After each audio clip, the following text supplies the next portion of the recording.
you to elaborate on one of your recommendations, and I didn't quite understand. I think it was number 2, which was a preemptive action with regards to missile launch. What did you mean by that?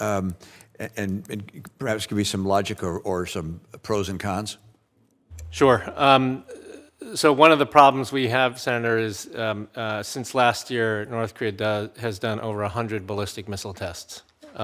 We've never seen anything like this before. All of us have been studying this issue for decades, and we've never seen that tempo of activity before.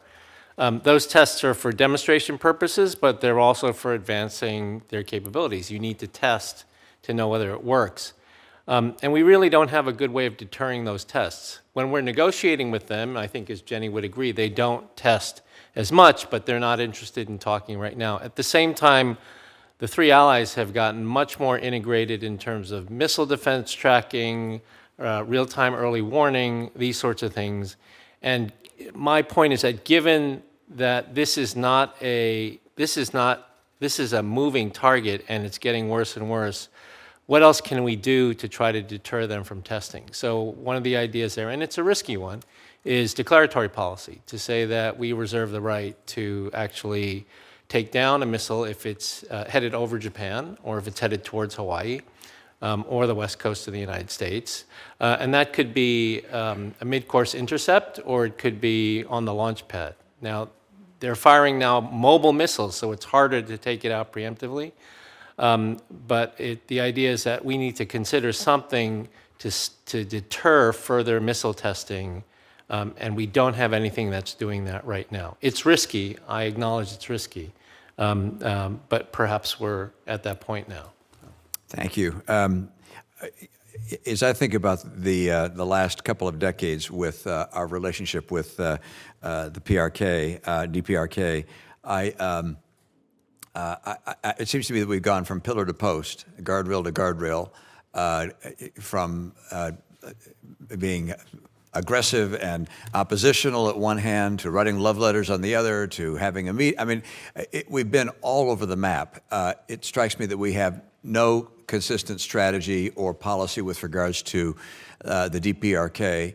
And I wonder if you draw any lessons from that or any suggestions about what we might do to develop a consistent policy approach with regards to the DPRK, because what we've done so far, from what I can tell, hasn't worked. So I look to you.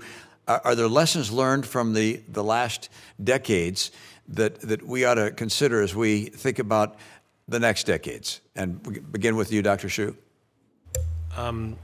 So having participated in the failure of that diplomacy, I would agree with you. I think, we have been trying to deal with North Korea since Ronald Reagan, and have been unsuccessful.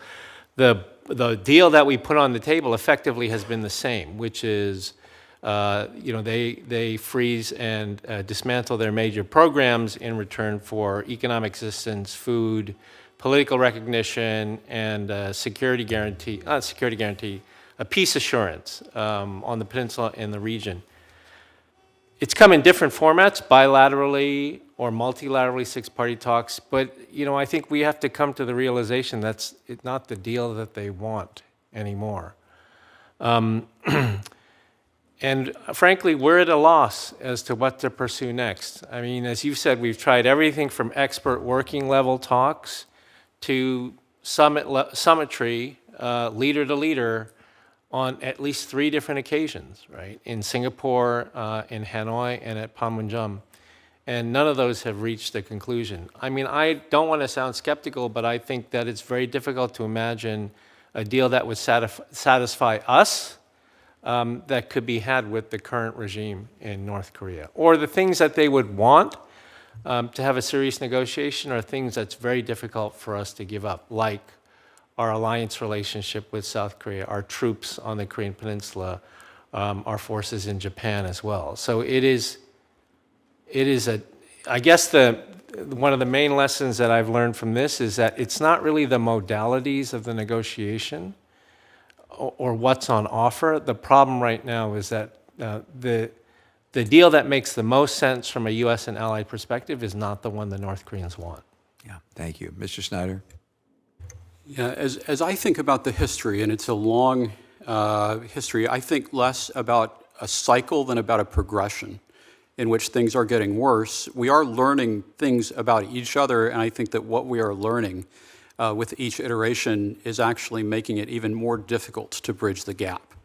And so I think that we did learn something, for instance, from engaging directly in summitry with Kim Jong-un, but the main thing I think we learned is that Kim Jong-un does not want to give up his nuclear weapons. And I think the main thing that he learned is that even though he thought he was entering into negotiations from a position of strength, he wasn't nearly powerful enough to coerce us into accepting him as a nuclear state.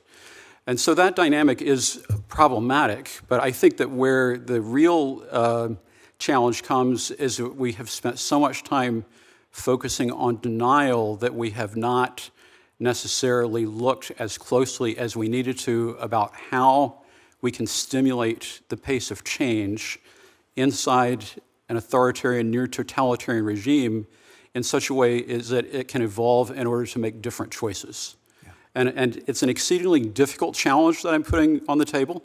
I think that's the reason why we've not been able to do it, is that our perspective on trying to counter their action has kind of inhibited us, and even in policy terms, inhibits us from trying to reach in to North Korea and generate the level of debate and even dissent that would actually be necessary for North Korea to change direction. Yeah, yeah.